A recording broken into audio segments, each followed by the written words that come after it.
Hola amigos, ¿cómo están? Bienvenidos al canal Seguridad y Defensa Estratégica, transmitiendo una vez más su programa estelar En la mira de la inteligencia. Gracias a quienes se conectaron ya al chat, con los cuales vamos a tener una interactividad como es común ya en este canal, y agradecidos por su participación, por el respeto también a los comentarios, aportes y preguntas que pueden hacer a nuestro invitado el día de hoy. Hoy contaremos con la presencia de un invitado muy especial. Me refiero ni más ni menos que al teniente coronel de la Reserva Activa del Ejército de Colombia, Luis Alberto Villamarín Pulido. Con 25 años de experiencia militar, desde 1977 al 2002, más de la mitad de ellos dedicados a las operaciones de combate contra grupos narcoterroristas en Colombia, y desde antes de su retiro del servicio activo, profuso investigador de asuntos relacionados con el conflicto colombiano, tema sobre el cual es autoridad de primer orden, así como de la geopolítica mundial y estudios especiales acerca del Medio Oriente, el Asia Meridional, Rusia y la antigua Unión Soviética, y el continente americano, el terrorismo internacional islámico y comunista, historia y proyección estratégica de grupos islamistas como los talibán, Al-Qaeda, ISIS y Hezbollah, el conflicto árabe-israelí, la primavera árabe, la amenaza nuclear del régimen chiita de Teherán, la avaricia rusa contra Ucrania y Europa, y su metodología histórica de la imposición por medio del terror, el posicionamiento progresivo de la Unión Europea y la impredecible expansión geopolítica de China mediante el collar de perlas y la nueva ruta de la seda. Sus obras, que ha escrito el coronel Villamarín, ha escrito más de 40 libros en el fondo, pero dentro de los más conocidos son Narcoterrorismo, la guerra del nuevo siglo, Conexión Al-Qaeda, Primavera Árabe, Radiografía Geopolítica del Medio Oriente, ISIL, la yihad, terrorismo y barbarie, el proyecto nuclear de Irán, Geopolítica del terrorismo, etcétera, etcétera, etcétera. Pero los libros más vendidos, ¿cierto? O más solicitados por la gente es el cartel de la FARC. Son 3 tomos, La silla vacía, Narcoterrorismo, la guerra del nuevo siglo y mucho más. También hubo un libro en que fue la base de una película en Hollywood. Los demás textos escritos por el coronel Alberto Villamarín Pulido en torno al narcoterrorismo comunista de las FARC y el ELN contra Colombia, así como los relacionados con el terrorismo islámico y la geopolítica internacional, son utilizados como material de estudio y referencia bibliográfica en diversas universidades del mundo. Aquí vamos a seguir leyendo más porque si no se nos va a ir el programa. Vamos a dejar ya con nosotros a nuestro invitado del día de hoy, al teniente coronel Luis Alberto Villamarín, que ya se encuentra con nosotros. Luis Alberto, ¿qué tal? ¿Cómo estás? Bienvenido al canal, gusto de saludarte. Gracias, buenas noches, Arturo, y un especial saludo para toda su audiencia y a todas las personas que visitan eventualmente este canal de YouTube. Claro que sí. Oye, y la gente ya quedó impresionada con el currículum que tú tienes, pero lo más impresionante es la cantidad de libros que tú has escrito, Luis Alberto, y todos han sido prácticamente un éxito. La gente es ávida de estas materias y tú eres un conocedor. Pero lo más importante de esto, que quiero que nos enfoquemos en 2 temas esta noche. ¿Cómo ha avanzado, cierto, la izquierda en Latinoamérica y los movimientos o carteles narcoterroristas también que ahora están todos unidos a estos gobiernos de izquierda, a la izquierda, al crimen organizado internacional, al parecer como hay como una concomitancia entre todos, para que tú nos expliques desde tu expertise y de tu particular punto de vista, cuál es la idea general de maniobra que hay aquí, porque parece no entender si sobre todo los civiles están como medios choqueados con todo lo que está ocurriendo. Pero desde tu punto de vista y para dar inicio al programa, ¿qué crees tú que ha estado ocurriendo con la política en nuestros países, mi estimado Luis Alberto? Pues me parece que en la política ha habido una desnaturalización, que los partidos políticos tradicionales latinoamericanos se quedaron cortos frente al reto, que las dirigencias de lo que se llamaría la derecha han perdido como su enfoque en lo que es importante y se han dedicado es a las componendas, a los amiguismos, a las intrigas, a los favorecimientos de amigos y han perdido la visión de países, de estados, de proyectos a largo plazo, de objetivos nacionales, de políticas de Estado. Y la izquierda muy hábilmente ha venido aprovechando estas circunstancias para crecer de la mano, como usted decía, especialmente del narcotráfico y el terrorismo. Entonces, la izquierda se ha articulado, se ha amalgamado y ha aprovechado esas debilidades y se ha metido por donde le dejan el espacio, el resquicio, ahí la tenemos haciendo daños. Y con respecto a, vamos a hablar de varios temas, pero principalmente nos preocupa Colombia, que es la guinda de la torta de todo esto que pensamos que iba a ser diferente. Yo sigo pensando de que hubo fraude en Colombia, lo mismo que en Chile, en Perú, en Bolivia, lo mismo que ocurre en Venezuela constantemente. Yo pienso que Petro llega al poder, ¿cierto?, con un fraude electoral, manipulación de la izquierda. ¿Y será posible que cambien la constitución en Colombia, así como lo vienen pregonando y tratando de hacer en todos los demás países? Pues ese es el plan de Petro, mire. Además de la probabilidad de que haya hecho jugadas sucias, que no es extraño porque esa es la personalidad de él.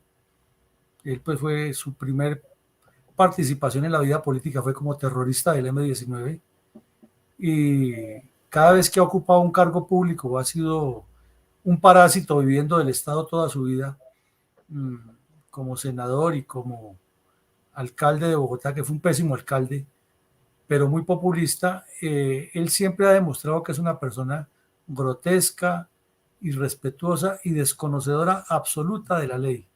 Para él, la ley no existe. La única ley que existe es lo que a él se le ocurre y si no se lo dan a las buenas, lo logra a las malas por medio de la protesta y la incitación a la violencia y al reclamo y a ese mensaje de que si a él le pasa algo en la política es que va contra el pueblo porque él es la encarnación del pueblo. Mejor dicho, Jesucristo, Mahoma y Buda unidos los tres no alcanzan a tener el nivel de Gustavo Petro como un ser sobre el planeta. Entonces, él ha logrado hacer una sinergia con todo lo peor de la política que hay en Colombia. Alguna vez escribí un artículo hace unos 15 días, 20 días, y lo publiqué en mis redes, diciendo que la campaña del señor Petro, que llama el Pacto Histórico, parecía como un pozo recolector de las peores aguas negras de la política colombiana, donde se revolvía toda esa miasma, porque se encargó de recoger lo más detestable de la política colombiana, unidos todos, y personajes con unos antecedentes bastante lamentables para el país. Entonces, es evidente que durante la campaña del señor Petro hubo contactos con narcotraficantes. Es más, le destaparon unos videos de algunos asesores de su campaña visitando narcotraficantes presos para prometerles que no los va a enviar a Estados Unidos. Y desde luego la contraprestación, uno supone, es que le financien la campaña política. Y en la zona donde hay narcotráfico en Colombia más marcado, casualmente, él le ganó al señor Rodolfo Hernández. Entonces, por ese lado, importante para él y parece que hay un contacto, un nexo, un cordón umbilical de estos grupos porque tienen ya una promesa de que no los va a extraditar, que es el temor de todo narco, ¿no? Si lo extraditan a Estados Unidos, allá sí lo sepultan en una cárcel. Si lo encarcelan en Colombia, tiene hasta reinas de belleza en el penal permanentemente, porque la corrupción y la podredumbre es total. Pero también hay que ser sinceros y sensatos. Es que el candidato que estaba representando a la derecha no daba el nivel, era un señor más bien como con problemas mentales, convencido por allá en las nubes de que él representaba la anticorrupción y que no iba a hablar con nadie, y entonces que el que quisiera votar por él votara. No tuvo ningún programa, no tenía equipo de trabajo. Es más, es triste, Colombia llegó a un nivel tan bajo de tener que votar entre un terrorista y una persona con problemas mentales. Pero el señor Petro, con el ELN, duró 3 meses en Cuba, no sé si usted sepa.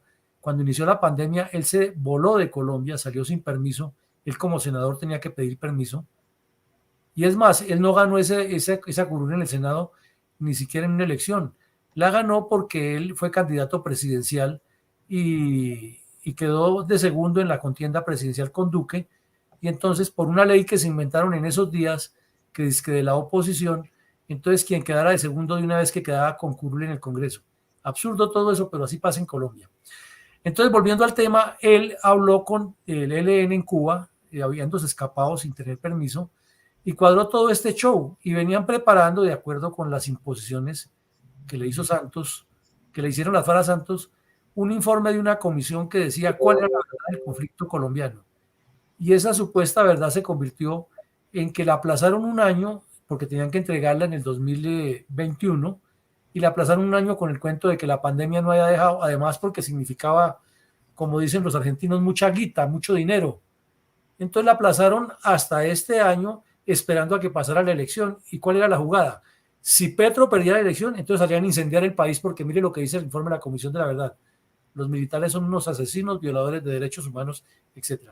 Y si Petro perdía la elección, y si Petro ganaba la elección, entonces esta es mi hoja de ruta, y en la recomendación no es una recomendación para solucionar los problemas del conflicto, es un programa de gobierno en el que habla hasta de reformar ministerios y hacer una constituyente.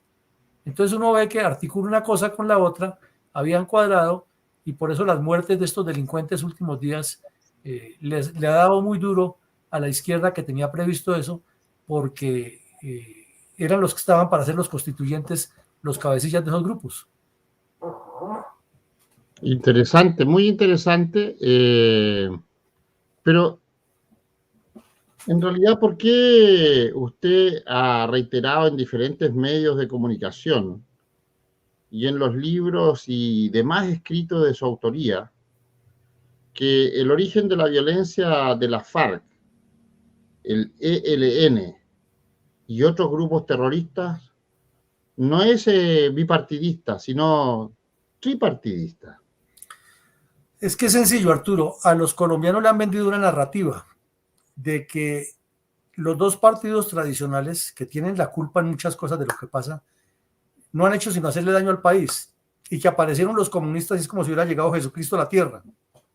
Ellos vinieron a salvar al país de esa debacle que le causaron las derechas o la oligarquía. Ese es el mensaje que le venden. Entonces, las guerrillas en ese sentido no son malas, son buenísimas porque están luchando contra esa oligarquía y por el pueblo. Es un discurso elaborado. Entonces, ¿qué ocurre aquí? Que la realidad es que sí, los dos partidos tradicionales, liberales y conservadores, cometieron tantas barbaridades y promovieron tantas violencias que en 1947 el Partido Comunista públicamente dijo que combinaba las formas de lucha, y desde ese momento lanzó también sus guerrillas. Entonces ya no eran dos grupos que se estaban matando, sino 3 grupos entre ellos. Y hay una dinámica larga, de más o menos 20 años, en la cual el Partido Comunista toma fuerza, recluta a muchos de los otros dos bandos, y esa violencia entre liberales y conservadores va bajando hasta que desaparece. Y queda sobre el escenario ahora es una violencia comunista contra el Estado, que según la versión comunista la representan los otros dos, o sea, liberales y conservadores. Entonces, por eso hemos insistido en esos escritos que ese origen de la violencia no es bipartidista, sino es tripartidista, porque los 3 partidos intervinieron en esa violencia y el comunismo sacó ventaja. Y finalmente ya en los años 70 y 80, no solo que sacó ventaja, sino que se metió de lleno en el narcotráfico, y entonces son narcotraficantes ricos, partido comunista legal, reconocido por la ley, con brazo armado ilegal, haciéndole daños al país, y cada vez que les mencionan eso, entonces inmediatamente ponen el grito en el cielo, que los están matando, que los persiguen, que no pueden pensar diferente, que es la oligarquía, que es la CIA, que son los marcianos, que es la ultraderecha. Eso le inventan mil nombres para justificar sus barbaridades, pero ellos siempre serán víctimas y nunca victimarios. Y la prueba es el informe, la verdad, que le acabo de mencionar del cura de Ru, que no nombra para nada ese origen de esa violencia, sino que parte del principio que son unos campesinos que fueron agredidos por el Estado y que se están defendiendo, y que eso ha ido generando una dinámica distinta. Y tiene el descaro de decir que no se financian de la coca, sino que donde hay insurgencia hay economías de coca, y entonces que eso es lo que toca mirar cómo se resuelve. Como ve usted, todo un montaje, una elaboración para cambiar las realidades de las cosas. Sí, bueno, así opera la izquierda. La izquierda opera en base a la mentira, al engaño, a la pillería y al tratar de organizar cosas que no resultan, porque nunca le resultan, le echa la culpa al resto. Pero la consulta es, mi estimado Luis Alberto, ¿cuál es el nexo orgánico, en definitiva y permanente, del Partido Comunista Colombiano con las FARC? Porque en el fondo es eso, o sea, llegó Petro al poder y las ideas comunistas y las FARC se instalan en el poder. ¿Cuál es el nexo orgánico y permanente de ellos? El Partido Comunista es el creador de todas las guerrillas en Colombia. Lo que pasa es que no sé si en Chile o en Argentina haya ocurrido el mismo fenómeno, que los comunistas, de acuerdo con las corrientes que había de Mao Zedong, de Rusia, de Albania, etcétera, también tenían como unas líneas de comportamiento y tenían sus dificultades aquí en Colombia. Pero en esencia, todos nacen del Partido Comunista. Es más, no hay un solo dirigente de las FARC que no haya sido miembro del Comité Central del Partido Comunista y que no haya comenzado su militancia en las juventudes comunistas o en las organizaciones de base del partido. Toda la doctrina es marxista-leninista, ellos mismos lo dicen, somos comunistas y queremos el socialismo para avanzar hacia el comunismo, y queremos acabar con la propiedad privada, queremos imponer un sistema que sea el transformador, donde gobierne el pueblo y donde no haya oligarquía. Entonces ese nexo se fortalece en los años 60 con las comunidades agrarias armadas, que no eran campesinitos como le venden al mundo entero la idea de que eran unos pobres campesinos, y que llegó el ejército colombiano apoyado por la CIA y por los marcianos y por no sé quién, y llegó a destruirlos, y que los campesinitos no hicieron sino defenderse con escopetas de esas de tacar con un fisto, porque no tenían más con qué defender. Eso son mentiras. Ellos tenían hasta ametralladoras .50 para derribar aviones, y de hecho, antes de que ocurriera la operación Marquetalia, el Partido Comunista, eso fue en 1964, que es lo que ellos consideran el origen de las FARC. El Partido Comunista hizo una campaña impresionante de propaganda para convocar a todo el país que no fuera a meterse a Marquetalia a sacar a la guerrilla de allá, y que eran campesinos. Pero la operación Marquetalia se gesta precisamente porque con una ametralladora .50 derribaron un avión de una empresa de transporte de courier y de pequeñas encomiendas y de grupos pequeños de personas que viajaban 2, 3 personas en una avioneta, que sobrevoló sobre esa zona y la derribaron con una ametralladora .50, que es un arma de guerra de alto poder. Y ahí asesinaron a los pilotos que quedaron vivos en el accidente o en el golpe. Cuando cayeron a tierra los asesinaron, que eran espías que los estaban grabando y filmando, cuando eso no era cierto.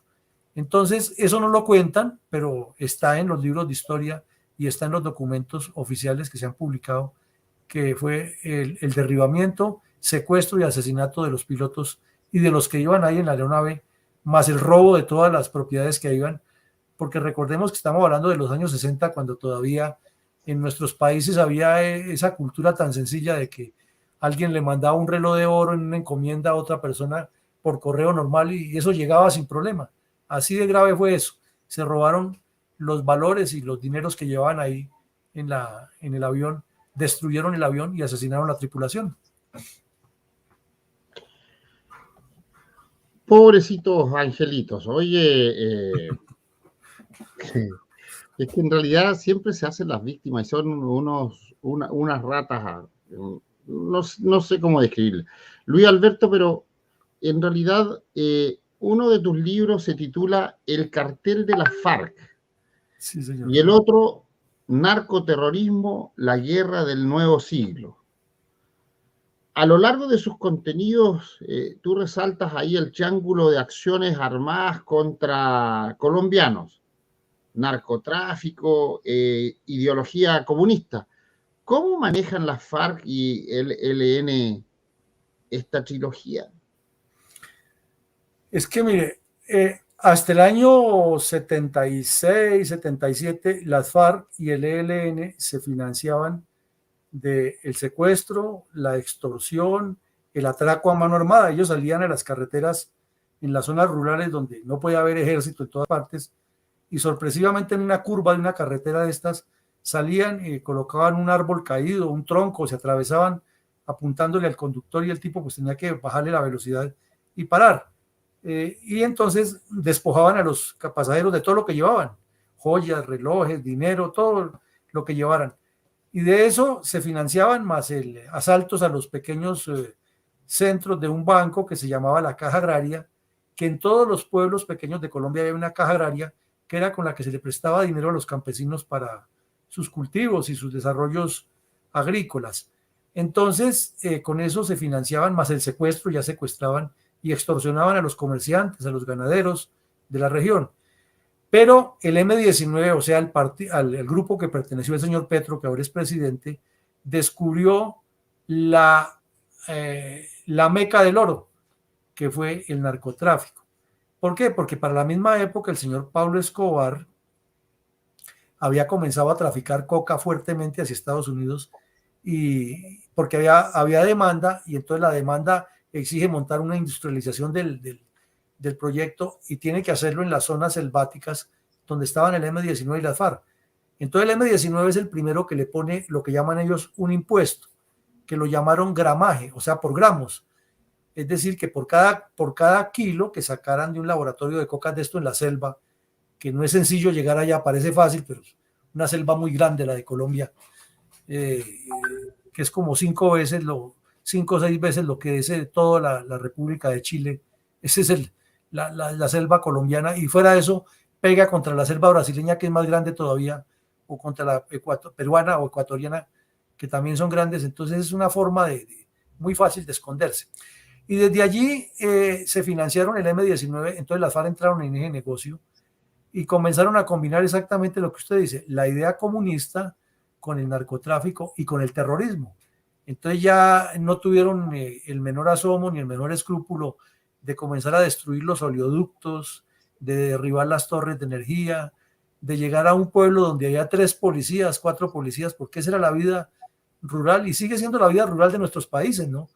En una estación o en un pueblito donde hay 500, 600 habitantes, pues hasta un policía solo es capaz de controlarlos a todos y poner el orden donde cuando hay algún problema, sobre todo de algún borracho, una pelea por ahí entre marido y mujer, eso es lo que pasa en un pueblo callado. Pues estos bandidos llegaban y asaltaban esos pueblos, los destruían completamente, asesinaban a los policías y les robaban las armas.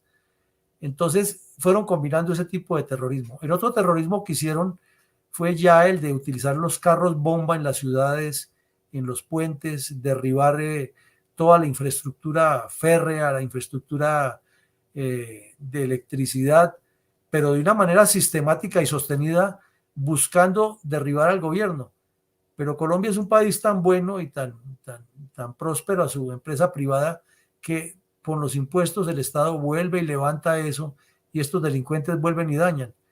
Y ya llegaron al extremo de utilizar lo que se llamó los morteros Monaghan, que es un invento de un irlandés que les enseñó a que con un cilindro de gas de esos de 40 libras se utiliza a manera de tubo y con uno de esos de 20 que son más pequeños se arma por dentro de metralla, de dinamita y de vidrios y todo lo que cause daño y entonces se arroja por el tubo y eso lo lanza a cierta distancia y de acuerdo con la inclinación del tubo pues también va a dar a un objetivo no preciso y entonces destruyeron muchos poblados con eso y cuando le preguntaron a Tiro Fijo que por qué cometía semejante barbaridad, dijo que él ya le había dado las instrucciones a los tiradores para que afinaran la puntería, imagínense ustedes.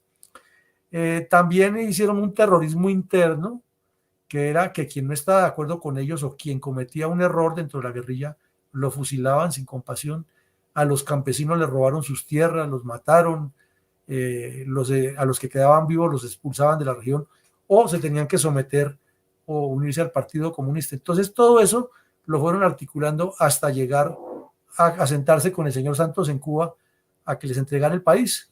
Entonces una historia larga, triste, dolorosa, pero curiosamente en el informe de la verdad que elabora un sacerdote también que es de la Teología de la Liberación, dice que lo único malo que ha pasado en Colombia es la agresión del Estado contra esos pobres campesinos y que las FARC, después de cometer todo eso, no son malos, sino que son víctimas.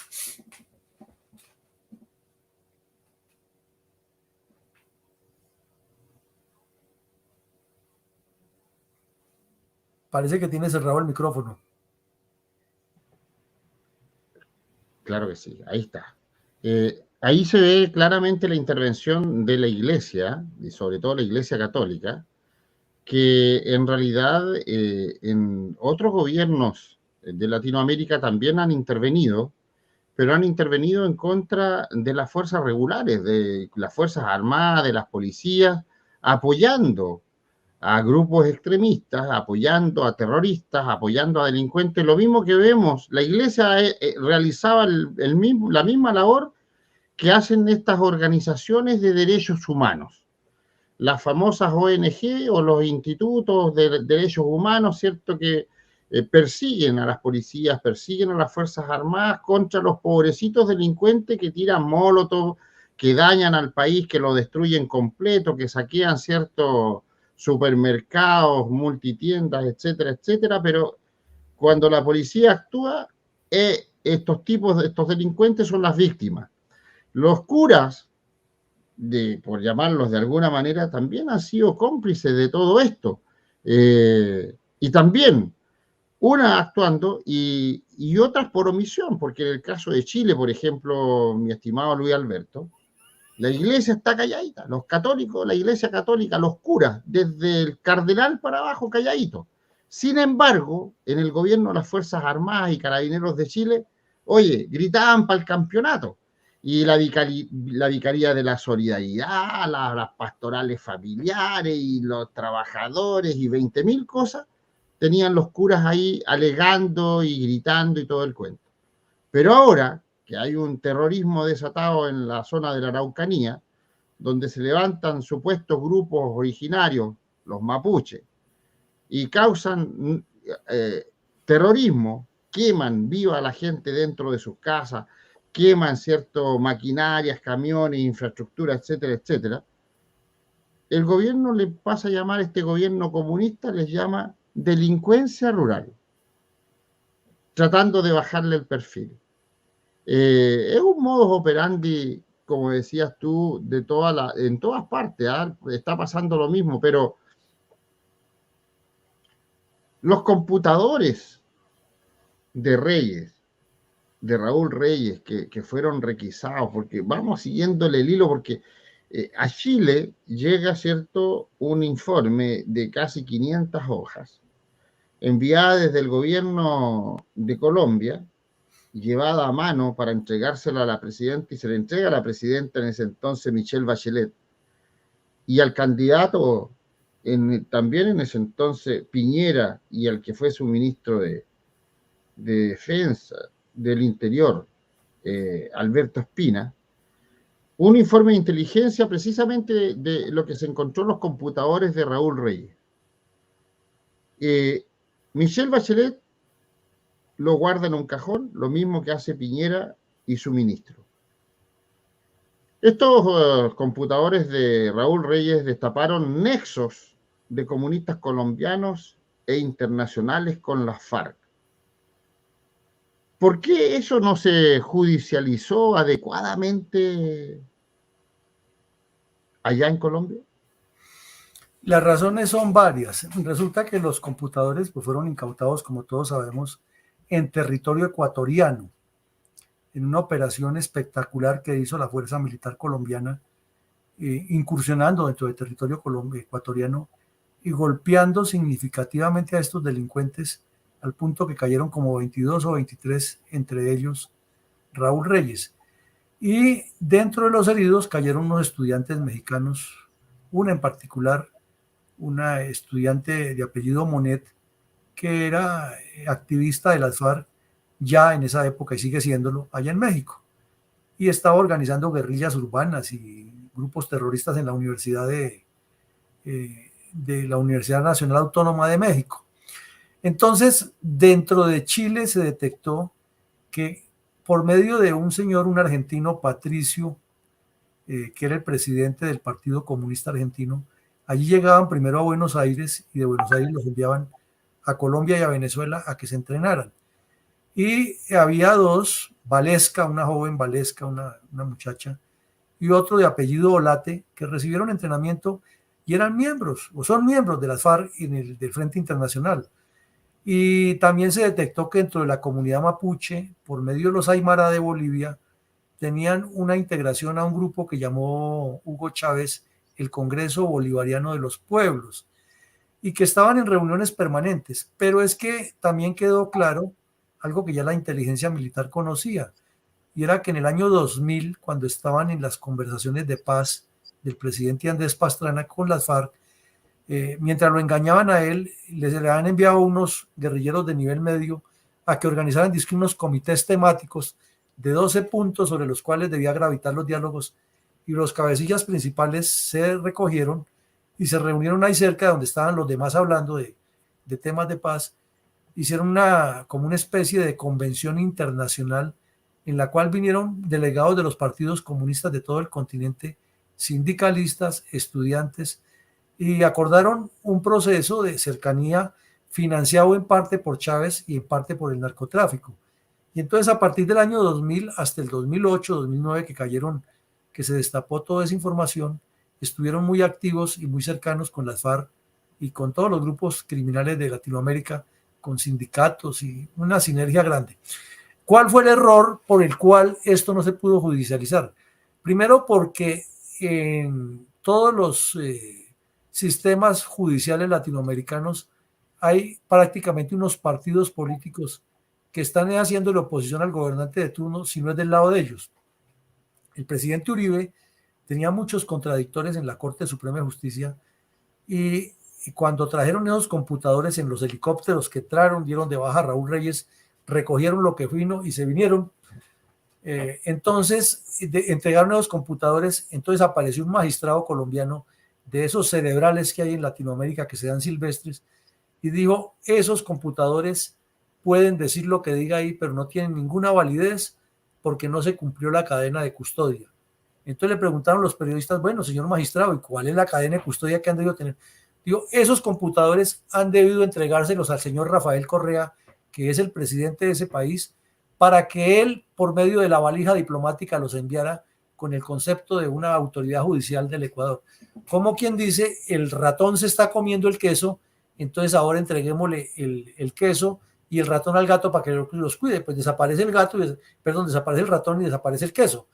Entonces imagínense, Rafael Correa aparece en los computadores más o menos en 100 anotaciones que recibió dinero de las FARC para su campaña política, que la diputada María Luisa Calle, si no estoy mal, o Calle, en todo caso el apellido es Calle, era el enlace permanente de las FARC con el Partido Comunista Ecuatoriano y las organizaciones que estaban formando de control de campesinos, que Rafael Correa tenía 5 ministros distintos hablando con las FARC, que hasta un general que era amigo de Correa y que era izquierdoso tenía una finca y que la finca de donde cayó Raúl Reyes en ese sitio era propiedad de ese general y luego ese general como premio fue enviado de embajador a Venezuela, o sea, entre los mismos, que inclusive se detectó ahí que en el Paraninfo de Quito iban a hacer una reunión de las FARC y todos estos comunistas del continente y Rafael Correa les había prometido que iba, pero ya cuando se dio cuenta que era tan grave que él asistiera como presidente a reunirse con un jefe de las FARC, pues lo iba a desprestigiarse. Entonces, ¿qué error cometió el presidente Uribe? Que comenzó a publicar toda esa información suelta por pedazos para demostrar todo esto que estamos hablando, en lugar de haber hecho que la Interpol se los validó y la Interpol dijo, se revisaron los computadores, nadie les ha metido nada, están las anotaciones, la última fue a tal día, si el golpe fue el 1 de marzo a las 3 de la mañana, la última anotación las tiene el 28 de febrero a las 8 de la noche, quiere decir que nadie le tocó nada de su parte interna al computador, la Interpol los validó como serios. Entonces, ¿qué ha debido hacer el presidente Uribe? Con ese informe, enviarle al Congreso del Perú, perdón, de Ecuador y al Congreso de Venezuela, diciendo que Chávez y Correa estaban metidos con la guerrilla. Naturalmente, como los congresos eran de ellos, iban a decir que no, que era inocente. Entonces era el paso que necesitaba Uribe para llevar a los dos mandatarios a la Corte Penal Internacional a que los investigaran por apoyar el terrorismo. Pero como se puso fue a publicar eso y a sacarlo así por a cuentagotas, entonces perdió toda la validez. Pero viene algo más triste, que una semana después de eso, un guerrillero mató a un jefe, guerrillero, a uno de los jefes máximos, le cortó una mano, la llevó como prueba y entregó el computador. Y el computador de este delincuente decía lo mismo, exactamente lo mismo. Entonces, tampoco se hizo nada. Pero viene algo peor. 2 o 3 años después mueren el Mono Jojoy y Alfonso Cano y les cogen entre los dos golpes más o menos 30 computadores.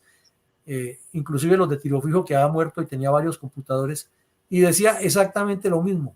Entonces ya el fiscal, que era amigo del señor Santos, cambió el tercio y dijo que como estaban en paz, él no tenía la capacidad de investigar porque su capacidad de personas que tenía o su grupo de personas era insuficiente para investigar tanto, que lo mejor era buscar la paz y que los tipos ante un tribunal especial reconocieran todo y que ya se olvidaba lo que ha pasado.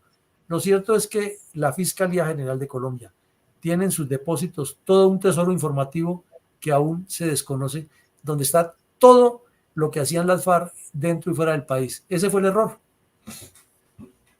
Wow, wow. Y vuelve a repetirse la historia con respecto a el proceder de la justicia.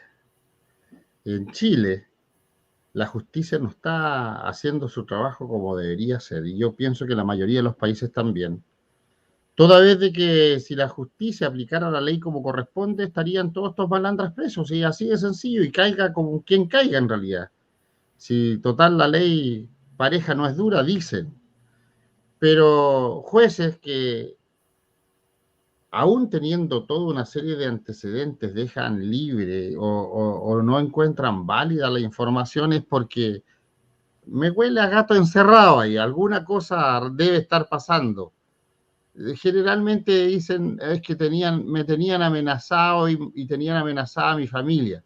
Pero la amenaza era con plata, en realidad, parece, con dinero. Te vamos a amenazar con un par de millones. Bueno, síganme amenazando, dice. Pero en el fondo eso, nosotros nos reímos, pero lo más probable es que sea así, porque se mueven millones, miles de millones de dólares a nivel mundial con lo que es el narcotráfico. Así que no me es de extrañar que sea así.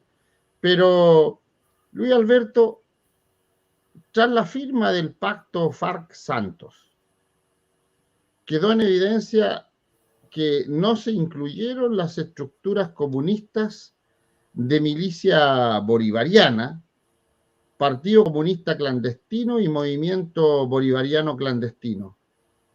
¿Cómo ha afectado eso a Colombia durante los últimos 5 años?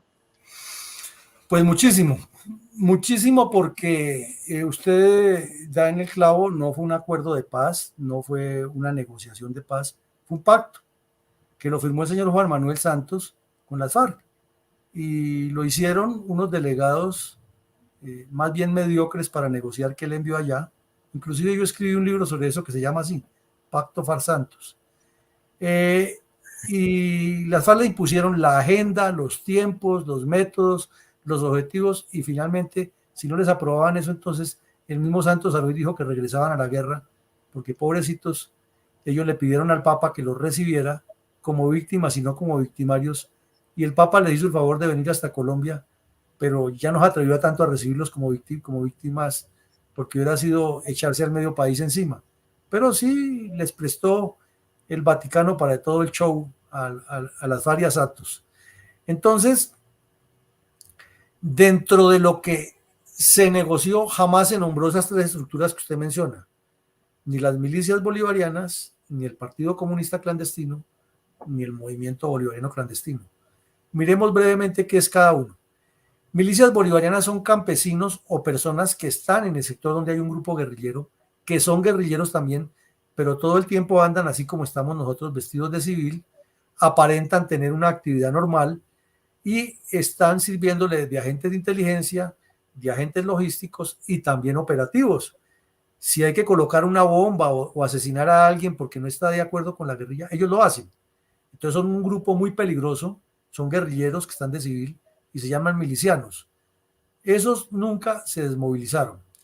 Los otros que no desmovilizaron son el Partido Comunista Clandestino, que es lo más recalcitrante de la dirección política de las FARC. Son gente que no está en el monte, que no va a combatir, pero que tiene esa mentalidad arraigada de promover la lucha de clases y el enfrentamiento y la violencia, y es la que ideologiza, es la que produce documentos, es la que tiene contactos en distintos niveles del gobierno y de la sociedad civil, es la que se mueve en el exterior, es la que se contacta con ONGs, es la que si está en Colombia tiene contactos con el Partido Comunista de Chile, Argentina, Bolivia, Estados Unidos, Canadá. Es más, inclusive en los computadores de Reyes, le hago el paréntesis, se encontraron hasta un sindicato de Canadá recogiendo dinero para apoyar las justas causas de las FARC. Así de desinformaban del mundo. Pero volviendo al tema, entonces ese grupo que se llama el Partido Comunista Clandestino es tan importante para las FARC que tienen un reglamento y dice clarito, los líderes del Partido Comunista Clandestino en las regiones solamente le rinden cuentas al jefe, al comandante de un bloque. Y el comandante de un bloque en las FARC es una persona que maneja 10, 15 estructuras guerrilleras en distintas provincias o municipios a órdenes de él. Y el tercer grupo es el del partido o el del movimiento bolivariano clandestino, que son personas que las están reclutando y las adoctrinan y hasta las infiltran y actúan como liberales, como conservadores, como de los verdes dentro de los grupos, pero que la función de ellos es infiltrarse para hacer inteligencia y hacer daños. Esos tres grupos no los tocaron para nada en Cuba. O sea que en ese acuerdo que se hizo nunca se mencionaron y ellos siguen, como dice el dicho, vivitos y coleando. Wow. No, es que las artimañas, todas las trampas, todas las mentiras que utiliza la izquierda y la guerrilla son dignas de replay y dignas de películas en realidad. Las mentiras sobre todo y cómo van organizándose en el terreno. Pero, a ver, tú también tienes varios libros, varias publicaciones con respecto al Medio Oriente, a grupos, ¿cierto?, terroristas que se han movilizado y que se ha dicho mucho que están operando en América Latina, basados, ¿cierto?, en Venezuela. También se han visto grupos rusos en México, del Medio Oriente también, Venezuela, y ahora un migrar, ¿cierto?, por los países latinoamericanos. ¿Cómo ves tú es la presencia de estos países? China, Rusia, el Medio Oriente, o sea, tenemos gente de Turquía, tenemos gente de Irán, supuestamente. ¿O esto es una realidad, mi estimado Luis Alberto? Mire, en los computadores de Raúl Reyes se encontraron perlas como esta. Iván Márquez, que es el que está ahora herido en Venezuela, le escribió en un mensaje a los demás miembros del secretariado de las FARC, o sea, a Tilofío, a Ojoy, a Cano, y a otros le escribió, he tenido varias reuniones con grupos de la PKK, o sea, de la Peshmerga turca, de los terroristas turcos, que Estados Unidos los considera terroristas. Y hemos hecho buenas migas y estamos hablando de que nos consigan unos misiles para derribar aviones y helicópteros. Esa es una. Hay un periodista colombiano que viajaba mucho al Medio Oriente, no se sabe a qué, aunque sea para que medio se oriente, como dice el chiste. Él viajaba y aparece en los computadores comprometido de que él estaba haciendo contacto con los palestinos. Y no poco tiempo fue publicado un libro en España de un señor que se llama El Palestino, que menciona todos los contactos de Hugo Chávez con Hezbollah y con la teocracia iraní. Y también cuando fue capturado un narcotraficante brasileño que le decían Fernandinho en las selvas de Colombia, en el sitio donde fue capturado se encontraron un montón de documentos en idioma islámico, en idioma árabe. Y esos documentos, al descifrarlos, eran como instrucciones de organización de grupos de células terroristas. Pero si usted le suma, las FARC y el ELN han venido utilizando muchas técnicas de las que utilizan Hezbollah, Al-Qaeda e ISIS allá en el Medio Oriente. Hezbollah tiene en Venezuela un maridaje con el cual consiguen hasta documentos falsos de venezolanos para viajar por el continente y pasar por Colombia, inclusive para seguir por lo que se llama la línea del hueco hasta Estados Unidos. Y también ISIS tiene presencia en Trinidad y Tobago, y aquí en Colombia se ha detectado que se han reunido varias veces para promover acciones terroristas y para promover su desarrollo. En la triple frontera de Brasil, Paraguay y Argentina es evidente y está comprobado que hay presencia de ellos. Hoy, casualmente, hace 18 años, que 28 años, fue el atentado terrorista contra el centro islámico en Buenos Aires, el centro judío en Buenos Aires.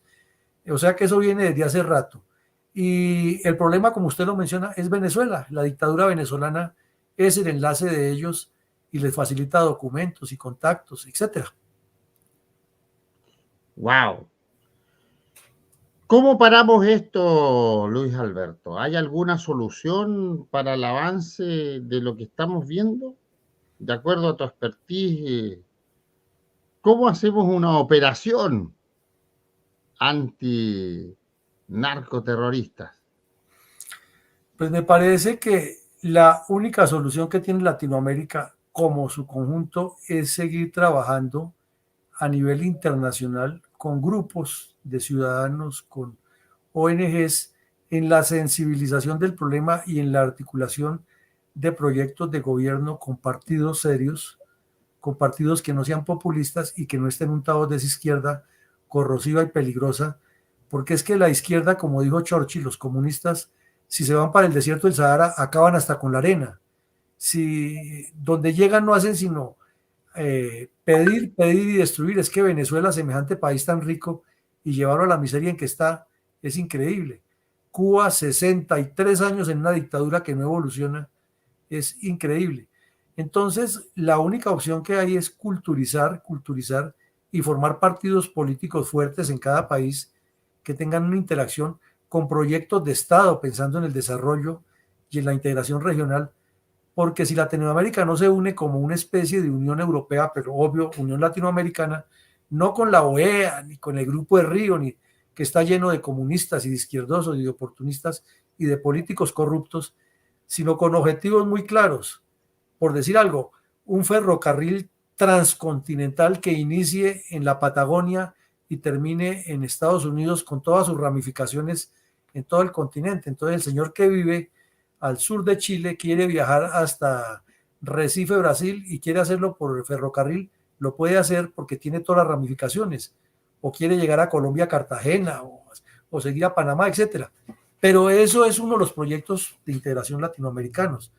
Que haya unas reglas de movimiento de las personas, no esa politiquería, sino que realmente si el chileno quiere vivir en Colombia, pueda vivir como es colombiano, o el colombiano allá en Chile, con una visión distinta y generar sinergias para la empresa. Es decir, tenemos que pensar en eso y no seguir pensando en que los comunistas nos van a arreglar, porque no nos van a arreglar nada. Claro que sí. Oye, ¿y se ve algún tipo de reacción de la gente? ¿Aceptaron de buenas a primeras el triunfo de Petro, sabiendo de que aparecen más de 2 millones de votantes de la nada? Lo mismo que ocurre en Chile. Boric gana con una diferencia de 1.300.000 habitantes que aparecen, votantes que aparecen de la nada, donde Pedro Castillo en Colombia exactamente lo mismo, y en nuestros países ninguno, nadie ha dicho nada. Los candidatos que se han presentado como segunda opción o primera opción, como candidatos a la República, todavía no terminaban las votaciones y ya estaban dando ganador a su contendor y después lo estaban abrazando diciendo vamos a ayudar, ¿cierto?, para que tu gobierno salga adelante, siendo que la izquierda nunca te va a abrazar para decirte vamos a ayudar para que tú puedas gobernar y el país salga adelante. De acuerdo a eso, ¿por qué crees tú que está ocurriendo eso, que los opositores que pierden no hacen absolutamente nada, no ponen en tela de juicio las votaciones, no exigen una investigación forense de recuento de votos para estar realmente seguros de que se ganó en justa lid, sino que se entregan como una cualquiera de inmediato? ¿Qué pasa ahí, mi estimado Luis Alberto, de acuerdo a tu experiencia? Pues lo que veo en Colombia, que me parece que es como muy igual en el resto de los países, es que esta gente que dice ser de derecha no es tan de derecha, ni tan derecha, que es como más derecha una cabulla entre un bolsillo o una pita, una piola entre un bolsillo que la derecha colombiana. O sea, ellos son como el camaleón, no están pensando en quienes los han elegido antes, sino en cómo pelechar del poder. Entonces, si ya ganó este, miramos cómo nos acomodamos para estar ahí.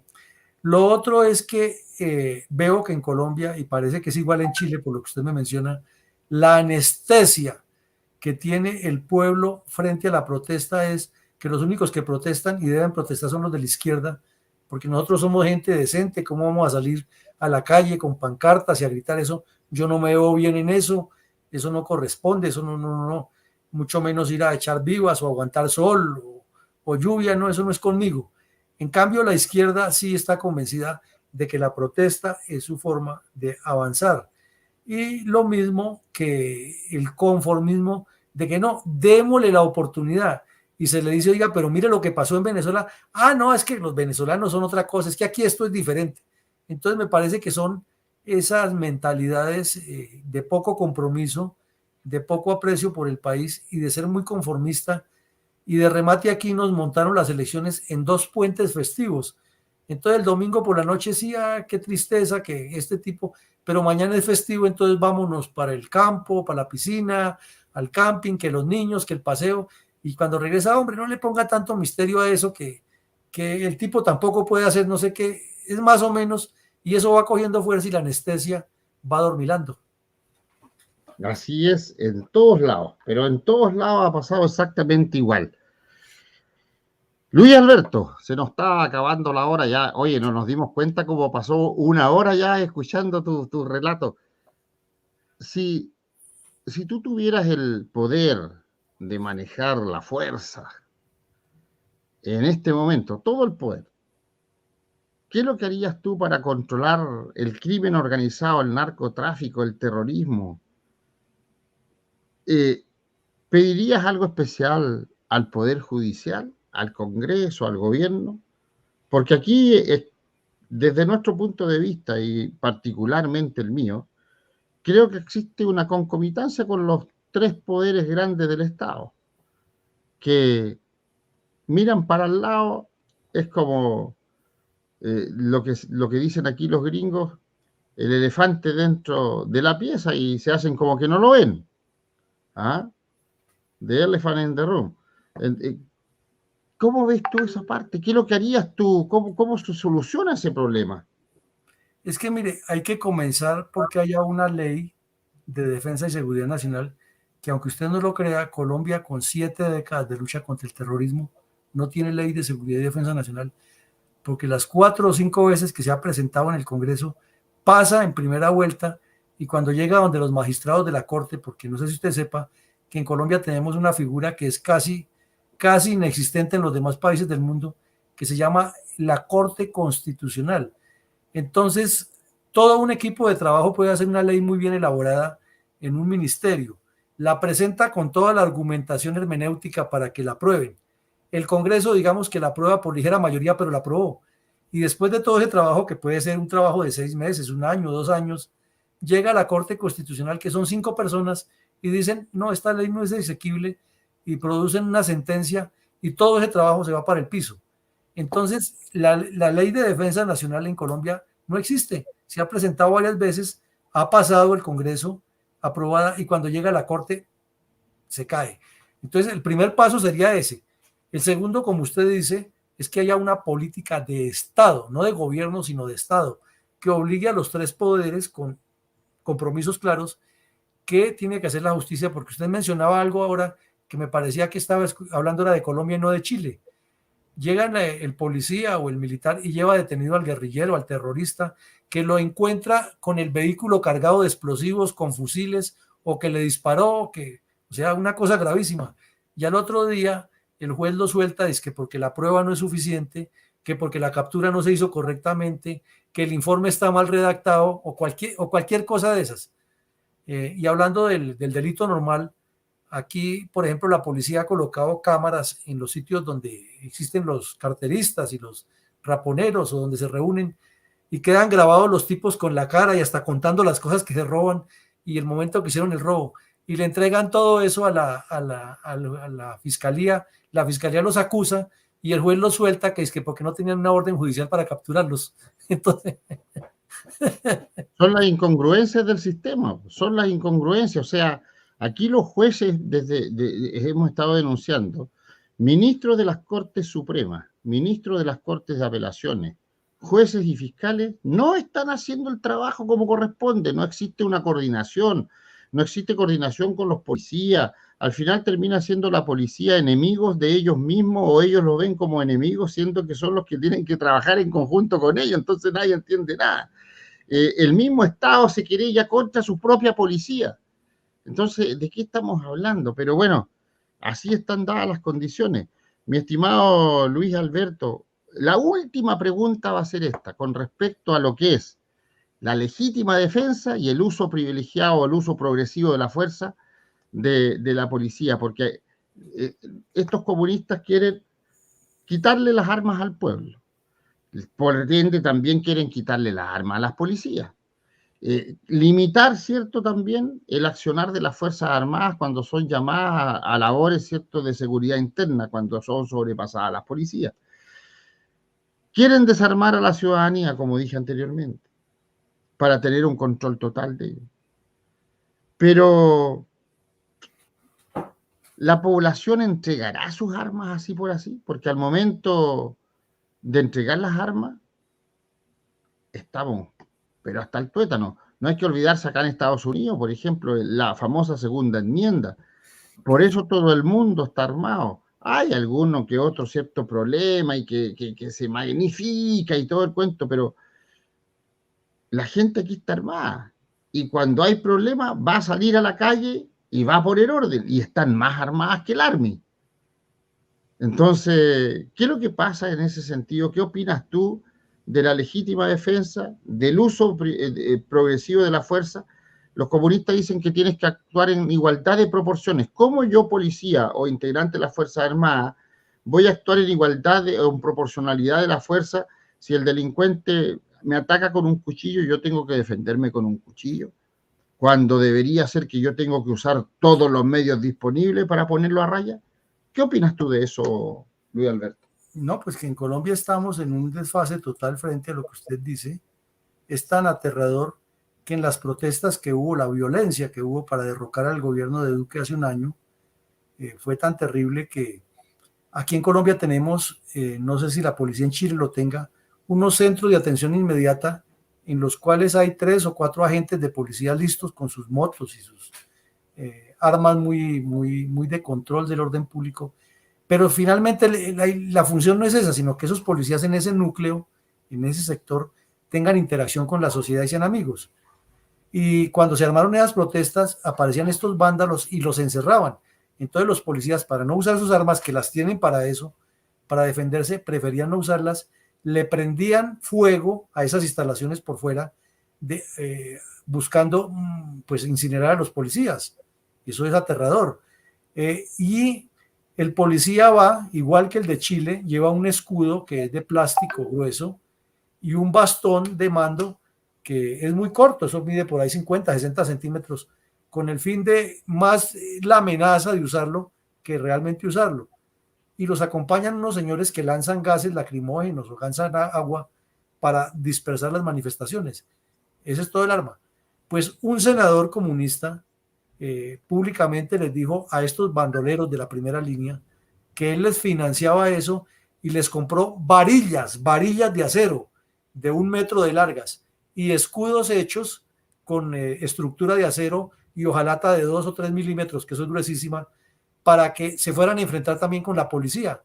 Entonces imagínense el policía con un escudo de plástico que nomás al chocar con el otro escudo se parte, y con un bastón de 50 centímetros de madera y el bandido con una varilla de 1 metro agrediéndolo. Entonces, cuando un grupo de policías capturaba a un sujeto de estos y lo llevaba a la cárcel, inmediatamente eso le aparecían defensores de todos lados y era violaciones de los jóvenes, afectación a los derechos civiles, la movilidad. Y el ejército no podía salir porque donde el ejército saliera pues tenía que usar las armas. Entonces es un desfase total y de esa manera por eso quieren acabar con ese escuadrón para lo que usted dice, apoderarse de las calles y cada vez que al señor Petro le digan que no le aprueban algo en el Congreso, entonces sale toda esa gente a destruir las ciudades porque es el pueblo. Petro dice es que, como le dije a usted, él es una combinación de Mahoma, Jesús y Buda. Entonces, si lo que le digan que no, inmediatamente él tiene que sacar el pueblo a la calle porque es al pueblo el que en encarnación de él el que le están negando. Así de grave está la situación. Wow. Se repiten los mismos escenarios en diferentes países, ¿eh? Con diferente acento nomás, pero igual eso es lo mismo. Oye, Luis Alberto, dentro de toda la adversidad en el canal, siempre a nuestros invitados le pedimos que al despedirse nos den una cuota de esperanza dentro de todo lo malo, dentro de todo lo complicado que pueda parecer, pero siempre tiene que haber algo bueno. ¿Qué cosa positiva tú podrías decirle a la gente para que no piense que todo es tan re malo? O sea, nosotros vemos todo lo que está ocurriendo, pero la gente de repente se pone nerviosa, se estresa, cae en depresión, dice, oye, todo es malo. Pero una palabra de aliento desde de un profesional como tú, de un experto como tú, no le cae mal a nuestros seguidores del canal Seguridad y Defensa Estratégica, que aprovecho de decirte que los que son nuevos, suscríbanse al canal para que así podamos llegar a más gente, YouTube nos haga más visible también. Suscríbanse al canal y compartan nuestros videos. ¿Qué le podrías tú decir a la población como palabra de aliento, de esperanza, la luz al final del túnel? Pues que hay que recuperar la democracia, hay que trabajar duro y hay que romper ese cascarón en que nos hemos metido todos en Latinoamérica, de pensar que los únicos que tienen derecho a protestar es esta gente de izquierdas, de creer que ellos son más poderosos y a veces de creerlos más organizados de lo que son. Lo que son es muy hábiles para manejar la propaganda y les funciona, pero son estructuras de Estado que existen ya con 200 años que tenemos en Latinoamérica y hay que volver, es por esos fueros, hay que contradecir, hay que utilizar la libre opinión, hay que utilizar los medios de comunicación, hacer reuniones permanentes y pensar en que sí, ya fue cierto que ganaron, pero hay que renovar los partidos políticos. Esa es una recomendación que siempre damos aquí en Colombia y que insistimos inclusive desde la fundación que presido, es que ya no más los mismos políticos, porque cuando nos dicen es que hay que organizar alguna actividad política, pero con un político que sepa, entonces les preguntamos, bueno, ¿y qué es lo que sabe ese señor si fue el que parte de los que nos trajeron donde estamos? Esto hay que darle la vuelta. Entonces hay que educar mucho a la persona en temas políticos. Hay que formar cultura política, cultura organizacional y trabajar muy duro, muy fuerte, permanentemente e interactuar con todos los grupos del continente que tienen la misma idea para que no se nos vaya de la mano ni la democracia ni la libertad, porque si no, si terminamos no solo gobernados por estos delincuentes, sino sometidos a una dictadura como la cubana en todo el continente. Claro que sí. Mi estimado Luis Alberto Villamarín, esperamos que en la medida... ¿Cuándo asume oficialmente Petro? ¿Cuándo? ¿El 20 de...? No, el 7 de agosto. El 7 de agosto, perdón, el 7 de agosto. Esperamos de que en la medida que van pasando los días podamos tenerte, ¿cierto?, con un análisis a lo mejor más profundo de la política contingente del país o del actuar de los grupos narcoterroristas, porque estos tienen un presidente ahora, que es de ellos. Claro. Por lo tanto, lo mismo que Rafael Correa en Ecuador, ¿te acuerdas que les dio todo un corredor para que operen libremente con el compromiso de que no causaran daño dentro del país, pero que sí pueden sacar con aviones, con lo que sea, hacia el exterior? ¿Te acuerdas de eso? Sí, claro, en los computadores del rey está eso. Ahora Petro es el presidente de todos estos narcoterroristas, narcotraficantes, el crimen organizado y todo el cuento, van a estar pero como chancho en fiesta. Esperamos que ojalá la población, esto, como dicen ellos mismos, esto se gana en la calle. La pasividad de nuestro sector también nos ha jugado una mala pasada. Eso de la derecha cobarde, los empresarios abusadores también. Sí, aquí hay un conjunto de cosas que se han unido para que pase y estemos donde estemos. Los jóvenes que le mintieron constantemente y fueron ideologizados con esta cultura de izquierda, marxista-leninista, los jóvenes le han dado mucho poder a todos estos movimientos y a todos estos izquierdistas que han aparecido como vendedores de naranjas, que en el fondo es mentira y es demagogia. Pero bueno, así estamos, es de esperar que, como les digo, estos cambios nos pillen confesados, porque viene dura la cosa. No hay que desfallecer, esa es la fórmula, no hay que desfallecer. Ok, perfecto, nos quedamos con eso, no hay que desfallecer. Estimado Luis Alberto, gracias por tu tiempo, tremendo programa, nos vemos en una próxima ocasión. Gracias por estar. Con mucho Cuídate gusto. mucho. Bueno, señor. Chao, chao. Chao, hasta luego. Nos vemos. Bien, amigos, teníamos ahí la participación del teniente coronel Luis Alberto Villamarín, del Ejército de Colombia, de la Reserva Activa del Ejército de Colombia, quien nos vino a acompañar esta noche en nuestro programa estelar En la Mira de la Inteligencia. Temas en Colombia muy parecidos a los que nos ha tocado vivir en Chile, a los que ustedes están viviendo, nosotros estamos viviendo, el continente está viviendo. Esto es de manual. Esto se repite en todos lados. La gente incauta, la gente, pero mucha gente, inocentemente inclusive, cree en este discurso de la izquierda. Acá los gringos, los demócratas, están convencidos de que el socialismo es la solución al problema. Dios mío, ¿a dónde vamos a llegar? ¿Cuánto más tendré que ver en los 800 años de vida que me he propuesto estar en este planeta, sufriendo, riendo y gozando también? Porque yo estoy programado para vivir 800 años, pero si muero antes va a ser pura casualidad nomás. Oye, pero en el fondo, esto es cíclico. Mire, hubo un tiempo, hace tiempo atrás, para los que son nuevos, que el continente también estaba teñido de rojo, completo. O prácticamente completo. Y después se cambia a azul. Y ahora estamos de rojo de nuevo. Si esto es cíclico. De repente la gente, por A, B o C motivo, entra en ciertos estados, ustedes saben de qué, y votan por la persona incorrecta, lo que ha estado ocurriendo. Pero bueno, así se dan las condiciones.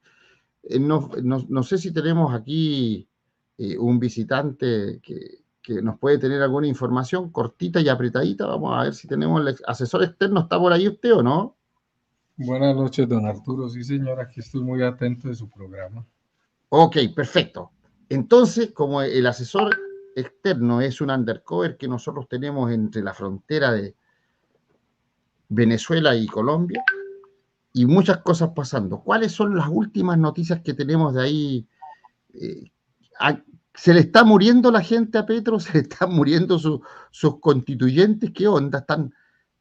Han caído un par de combatientes de la guerrilla, un par de cabecillas. Cuéntanos un poco de eso, asesor externo. Sí, pues en los últimos días, gracias a la operatividad del ejército, de la policía, lo que son la conjugación de todas las Fuerzas Armadas en los comandos conjuntos de coordinación, se han realizado operaciones contundentes donde han sido dados de baja o muertos en desarrollo de operaciones militares cabecillas de las disidencias de las FARC, como fue la de Iván Mordisco, las disidencias del Frente 33 también, alias Roque, que estaba atemorizando a la gente en Tibú, que es un municipio que queda en la frontera con Venezuela. En el Urabá antioqueño también se han dado unos golpes contundentes, en el Bajo Cauca, en Tumaco, en Cauca, en el Putumayo, en Nariño. En muchas partes de Colombia en el último mes se han dado unos golpes certeros donde han caído cabecillas de primer nivel de todos estos grupos que aquí los llaman grupos armados organizados o grupos armados organizados residuales. Entonces se le ha dado un golpe contundente.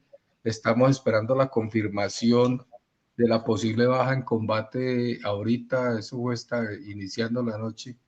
Unos combates que se presentaron por allá en el sector de Urabá. Estamos esperando la confirmación, pero yo creo que van a haber buenas noticias para el día de mañana acerca de la baja de una importante cabecilla de primer nivel, que era uno de los relevos del famoso Otoniel, que fue extraditado a Estados Unidos. Sí. Esta gente le tiene terror a los narcotraficantes y los terroristas, los guerrilleros de la FARC, del FLN.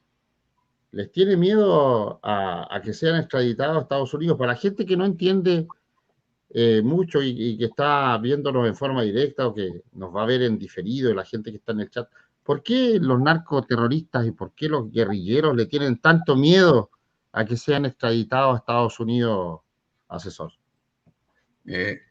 Pues afortunadamente para nosotros y desafortunadamente para ellos, la justicia de Estados Unidos es supremamente estricta y allá las cárceles de máxima seguridad sí los dejan metidos los sacan de circulación y desde allá no pueden seguir manejando las estructuras criminales como sí lo pueden seguir haciendo desde aquí, desde las cárceles en Colombia, gracias o con el pesar de nosotros mismos por la corrupción que existe dentro de esos centros penitenciarios, y ellos todavía tienen acceso al caudal que recaudaron, a los dineros provenientes del narcotráfico y de toda la delincuencia organizada. Entonces ellos siguen disponiendo del poder y del dinero para seguir haciendo aquí lo que les dé la gana, como pasó cuando estuvo detenido Pablo Escobar en la cárcel de la Catedral, como ha pasado con todos los narcotraficantes que han quedado aquí en el país y desde las cárceles siguen haciendo todo, mientras que cuando están en Estados Unidos extraditados, allá les cortan absolutamente todo vínculo y toda comunicación con el exterior. Escasamente tienen derecho a tener un abogado que los represente. Cambio aquí, llegan a las cárceles y se vuelven los amos y señores. Aquí les dicen los caciques. En las cárceles los llaman los caciques. Entonces llegó el cacique de tal lado, llegó el cacique de tal otro.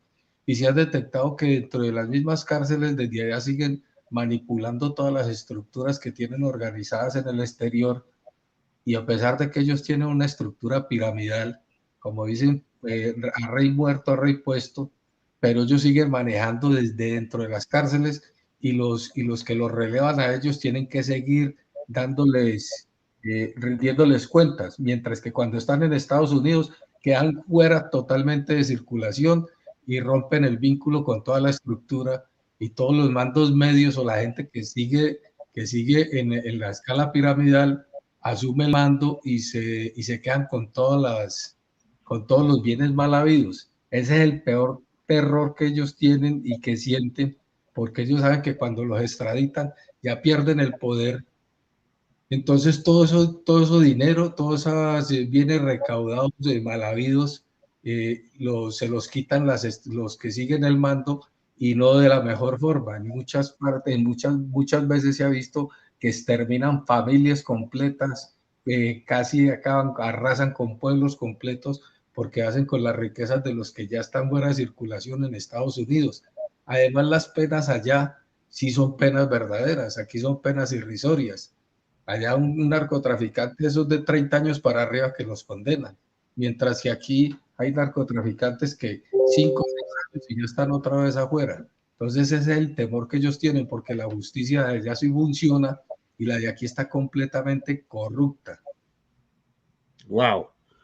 Así es, mi estimado asesor externo. Gracias por el trabajo que estás desempeñando en las zonas de conflicto, en realidad, arriesgando tu integridad junto con la gente que está acompañándote. Así que, pero bueno, así es, alguien tiene que hacer el trabajo para poder informar y mantenernos informados. Asesor externo, gracias por estar. Nos vemos en un próximo programa. Con mucho gusto, don Arturo, y quiero agregar una cosita a lo que dijo ahorita el señor Coronel Villamarín. Claro que sí. Que la gente no debe mirar a los gobernantes de izquierda que están en estos momentos en el poder. Sabemos que todos llegaron mediante un fraude allá, dígase Venezuela, Perú, Chile, Argentina. No los miremos como políticos, sino como revolucionarios. Y como revolucionarios, ellos tienen metidos en la cabeza un proceso que tiene unas directrices que están guiadas del G2 cubano, desde el narcosocialismo del siglo XXI, la Internacional Socialista, el Grupo de Puebla y el Foro de Sao Paulo. Entonces ellos no son políticos, son revolucionarios que están llevando los países a un proceso que tiene unas directrices que están plasmadas en todos los reglamentos y en todos los estatutos internos que ellos tienen. Entonces no hay que mirarlos como políticos, sino como revolucionarios que están en un proceso. Claro que sí, estimado asesor. Muchas gracias por tu tiempo y bueno, seguimos en contacto para los próximos programas. Claro que sí, don Arturo, con mucho gusto. Un abrazo, cuídese mucho. Buenas noches. Buenas noches. Bien, amigos, también teníamos ahí la colaboración de nuestro asesor undercover que está encubierto con un grupo de profesionales en el área de la inteligencia que está trabajando en Colombia, en la parte frontera también con Venezuela y en algunos otros países de Latinoamérica para recabar la información que cuando es necesario nosotros la damos a conocer. Saludamos a quienes se conectaron al chat, por supuesto, a mi querido sobrino que no lo había visto, a Sergio Figueroa. Ahí está, Sergito. Un abrazo, viejo. También a Yasna Lidia, Coe Coder. ¿Quién más está por aquí? Mari Blue. Vamos a saludar a José González, gracias buena. Está, ¿quién más vi? Se me pasa muy. Dinarda Contreras, Alicia Ortiz. Mary Blue dijimos, Marieta, Lili Panayotti, José González, Sandra Garrido, ¿quién más está por aquí? ¿Quién más está por aquí? Carmen Palacio, Observador Oculto, AB también, Lidia del Carmen Sánchez, y por aquí se me escapan algunos que hay mucha gente, María de la Luz Lorente, Jimena Guarda, saludamos a Mundo Oferta, saludamos a Ida Fuensalida, saludamos a Carola, Víctor Muñoz, Juana Flores, dijimos Mónica Díaz, Gerda Úrsula habíamos dicho, Pamela Bonguén también está, un cordial saludo, Pamelita, Bernardo, Juana Flores, Roger USA, Gonzalo Rubio, Rodolfo, Rodolfito, no podía faltar también, Rodolfo Latapiat, La Nonna, y mi estimado amigo Ricardo Flores Masvidal, por supuesto, Jorge Calderón, Graciela Reynoso y la gente que nos está viendo en forma directa y que nos va a ver en diferido. Estimados amigos, llegamos así al final del programa. Vamos a ver qué nos depara los demás programas. Oye, vamos a hablar, hay varias cosas pasando. Dentro de las cosas que están pasando, Hay un informe que anda por ahí de diputados y senadores que tienen sus hijos, sus familiares y todos con pitutos, ¿se acuerda o no? Ahí, por ejemplo, la Carmen Hertz, diputada del Partido Comunista, que tiene a su hijo Hermann Berger Hertz, que es agregado cultural en España. No hay pituto aquí, no hay pituto, no hay pituto. Gonzalo Winter, diputado, ¿cierto? También. Dolores Reyes, su pareja, asesora en materia de seguimiento de compromisos presidenciales. Miren los nombres, güey. Asesora en materia de seguimiento de compromisos presidenciales en el segundo piso de La Moneda. ¿Cuánto ganarán? Marcos Silavaca, diputado también del Partido Socialista. ¿Y quién es? El apitutamiento que tiene doña Marisol Lovera, su esposa, asistente técnico de Chile Compra en Ceremi de la Vivienda de Los Ríos. Jaime Mulet. ¿Quién tiene como pituto? A Mario Torrealba, su cuñado, jefe de planificación y desarrollo del GORE en Atacama. Jorge Brito, diputado. ¿A quién tiene de pituto? A Camila Brito. ¿Quién es? Su hermana, profesional de la Municipalidad de Viña del Mar. No hay pituto, llegan por pura capacidad. Claudia Mix, diputada también. ¿A quién tiene de pituto? A Patricia Mix, su hermana. ¿Y dónde la tiene? Como Ceremi de Cultura de Valparaíso. Ariel Jara, hijo, Comunicaciones, Delegación Presidencial Provincial Talagante. Daniel Melo, diputado. ¿A quién tiene como pituto? A Francisco Melo, su hermano, en apoyo administrativo y apoyo de sanitización, Municipalidad de La Granja. Álvaro Elizalde. ¿Ah? ¿A quién tiene de pituto el Álvaro Elizalde? A María Eugenia Elizalde. ¿Quién es? Su hermana. ¿Y dónde está? Que está como jefa de la Unidad de Gestión y Desarrollo de las Personas en DIPRES. Fernando Atria. ¿A quién tiene? A Jimena Fuentes, su esposa. ¿Pitutito dónde? La Subsecretaría de Relaciones Exteriores. ¿Quién más está? José Tomás Atria. ¿Quién es su hermano? ¿Y dónde está? Director de Educación Municipal en San Antonio. Doña Beatriz Sánchez también, pues. ¿Y a quién tiene de pituto? Diego Aravena. ¿Quién es? Su hijo. ¿Y dónde está? Está como jefe de gabinete en la Seremi de Educación Metropolitana. La Bárbara Sepúlveda, una ex convencional. ¿A quién tiene de pituto? A Sebastián Fierro. ¿Quién es? Su esposo. ¿Y dónde está? Director de Comunicaciones en el Ministerio de Educación. Alcaldes. Gonzalo Durán, alcalde de Independencia. ¿Quién tiene de pituto? A Valesca Naranjo. ¿Quién es? Su esposa. ¿Y qué es lo que hace? Está en la Subsecretaría General de Gobierno. Daniel Jadwe, el alcalde de Recoleta. ¿A quién tiene de pituto? A Juan Pablo Jadwe, su hermano, jefe de la División de Administración y Finanzas en su Secretaría de Comunicaciones. Y también tiene a Elisa, María Elisa Keilín, su pareja. ¿Y dónde la tiene Jadwe? En la Secretaría General de la Corporación Municipal de San Joaquín. Y así suman y siguen una lista interminable que tenemos de pitutos que nunca iban a ser pitutos, porque ellos iban a ser tan transparentes y blancas palomas que no iban a hacer lo mismo que estaban haciendo el resto. Y lo hemos visto. Gracias por cumplir su palabra, señores del gobierno actual de Gabriel Boric, porque no están haciendo las cosas como lo hicieron el resto, lo están haciendo peor, corregido y aumentado. No hay pituto en este gobierno. Así es, estimados amigos. ¿Qué quieren que le diga, pues? Nada más, ni nada menos. Así es como se dan las cosas. Ay, señor.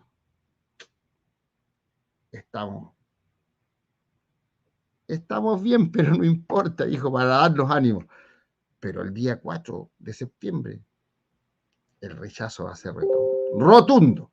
nos despedimos con nuestra frase habitual. Corrige al sabio y se hará más sabio. Oye, y los nuevos, suscríbanse al canal, suscríbanse, es gratis. Denle like, compartan su video. Los que quieren colaborar siendo patrocinadores mensuales del canal, con una cuota de $3, $5, lo que sea.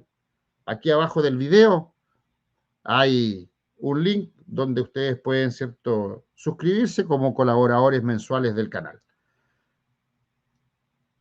Muchas gracias por estar. Corrige al sabio y se hará más sabio. Corrige al ignorante y lo tendrás de enemigo. Dios, patria, familia y libertad.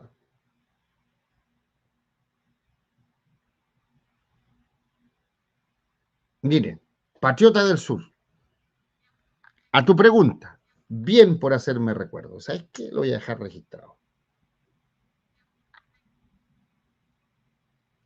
Vamos a preparar el programa de por qué Nueva York está entregando esos folletos de información a la gente de preparación para un posible ataque nuclear.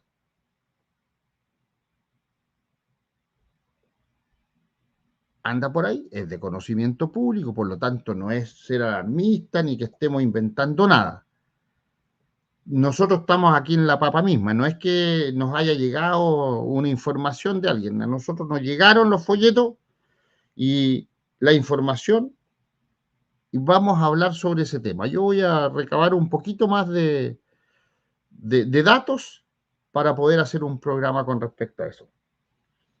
Hoy día me entrevistaron nuevamente y tuvimos varias charlas con respecto al tiroteo de Uvalde, donde murieron los 19 niñitos, ¿se acuerda? Y las 2 profesoras. 376 policías, entre policías estatales y federales. 376 policías que no pudieron parar a un pendejo de 18 años. Gastando plata para unos que sintieron un balazo y se escondieron detrás de las paredes. Vean el video que yo subí ahí a los 2 canales, lo subí, al canal de, a propósito de canal, está el canal de Arturo Grandón, Grandonianos, que lo tenemos como respaldo. Y el que están ustedes ahora es Arturo Grandón, Seguridad y Defensa Estratégica. Pero también vayan, suscríbanse al canal Arturo Grandón, Grandonianos. A ver si tenemos aquí eso. Arturo Grandón, Grandonianos. Ahí lo buscan y ese es un canalcito que ya tiene 3.600 seguidores, donde estamos repitiendo la información que sale por el canal Seguridad y Defensa Estratégica, también sale por el canal de los Grandonianos. Así que para que vayan y me apoyen con su suscripción y para que inviten también a gente a inscribirse en este nuevo canal. No es nuevo, pero que le estamos dando potencia ahora también para que la gente que me busca como Grandonianos nos encuentra ahí. Y como Seguridad y Defensa Estratégica estamos al otro lado. Bien, amigos, ahora sí. Patriotas de Chile, patriotas de América, patriotas del mundo, gracias por estar. Nos vemos en una próxima transmisión. Cuídense mucho.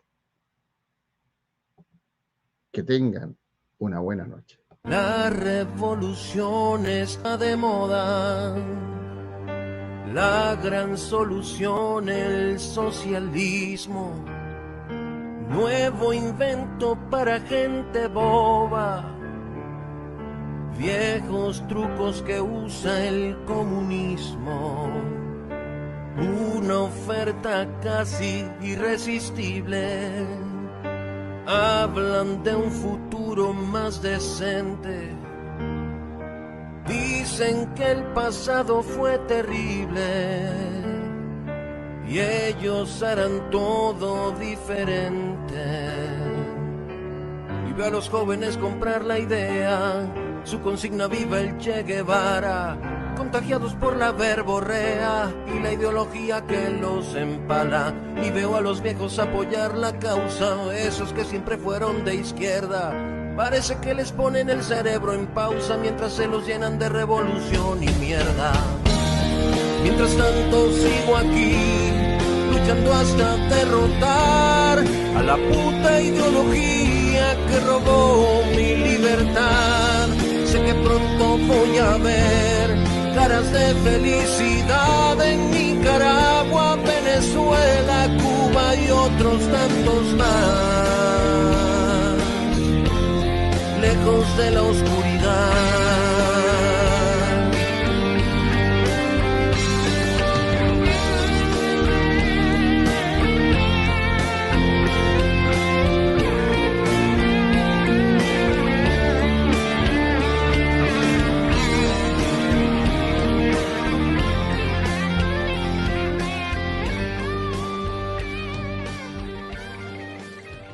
Vamos a tener que apretar la mano porque tenemos que salvar primero el país y después miraremos hacia atrás. Y por eso creo y estoy convencido que solamente cuando los chilenos vean lo que es el comunismo, cuando los chilenos entiendan los engaños, las falacias, cómo lo están engañando, van a darse cuenta que este gobierno tiene razón.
la familia! ¡Va a morir como soldado! ¡Va a morir como soldado! ¡Va a morir como soldado! ¡Va a morir como soldado!